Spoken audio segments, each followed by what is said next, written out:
Okay, so the next thing we're going to talk about is the concept of a complement of a set. And this is going to be really, really important when we get to probabilities. Let me just draw a quick picture here. Suppose we have this set A, and then we have the complement of A.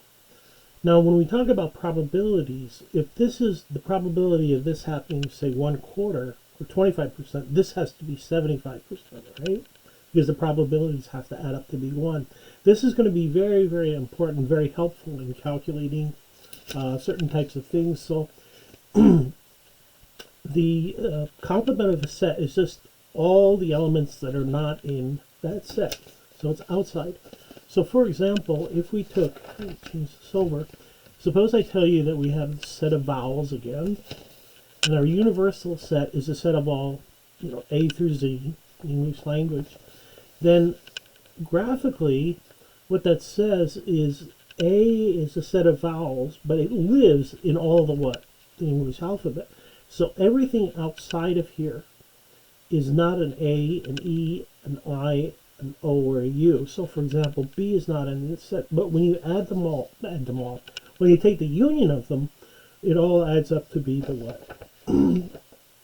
Universal set.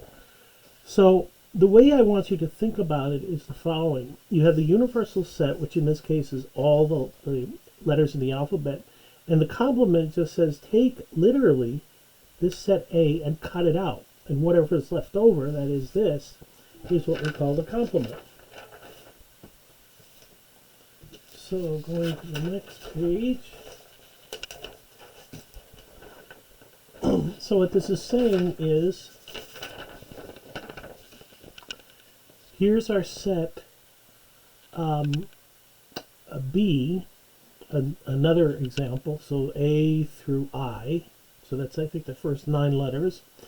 And the complement, so this has to live in the alphabet, so the complement is everything outside of here. So in other words, it's not a B, a C, a D, an E, blah, blah, blah. And so what that means, it's all the what letters, not including, so in here, G, H is the last, so J through Z is the complement of the set.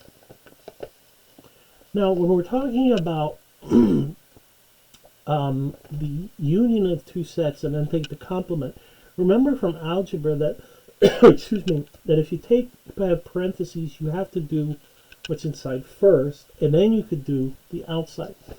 So we draw the two sets, A and B.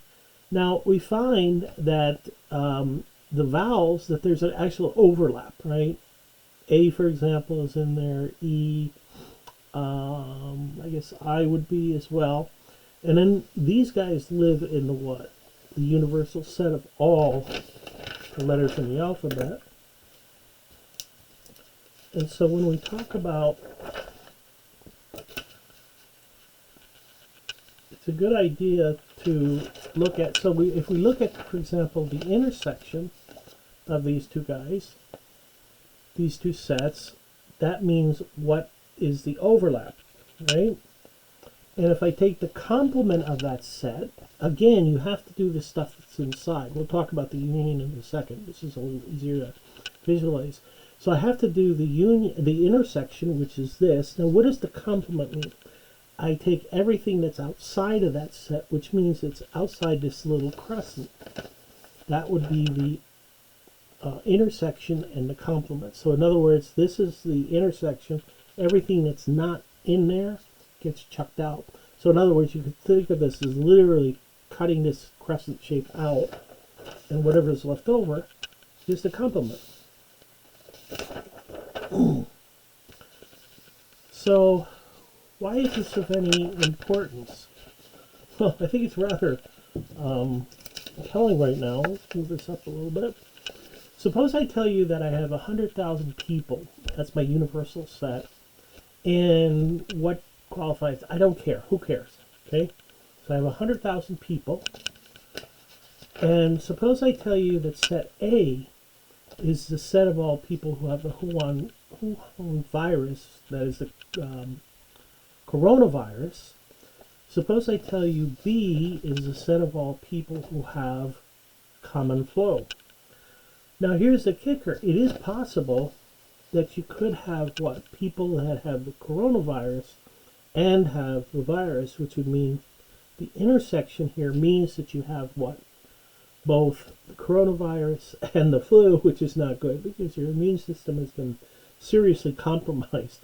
What does it mean to be the complement of the union of these two? It means you're out here, which means you have neither the flu nor the coronavirus. So this right here, this section right here, means that you have the coronavirus, but you don't have the common flu. This region right here means you have what? The flu, but not the coronavirus. Now this is very important because in third world countries, you could have things like malaria and diphtheria, or malaria and measles or something. And that's not very good. And it turns out that that's actually a very common situation, that you have multiple pathogens inside of you, which is not good. The next thing I would just want to quickly mention is about the idea of a subset. We're not going to really need to teach the formal definition, but I have two sets. A, which has three objects, three elements. B, which has the vowels. And by a subset, it just means that this box could actually sit inside of that box. A more formal way of saying that is the set A is a subset of B if you pick somebody in A and it shows up in B. So let's take a look at this example. A shows up in A, shows up here. What about B? It shows up here, but it does not show up in here, which means this is not a subset. In other words, this cannot be regrouped here, and so that you have this box sitting inside of this box. And we denote that with a little hash, a little mark through it that A is not a subset of B. So for example, if we take 1, 3, 5, and 2, 4, 6, 8, 10, that there is nothing in common between the two sets, A and B, in which case if we drew that, the two sets would be disjoint, right? So I could think of this as a set of pizzas and the set of socks. I don't know too many pizzas that are also socks that you wear as socks. And so what we would say is that the intersection of these two is the disjoint set. In other words, there's nothing in common between the two. And in terms of subsets, pictorially, all that means is A, the set A sits inside of B. Everybody, any object that I pick in here also lives in here. That's what we mean graphically in a Venn diagram.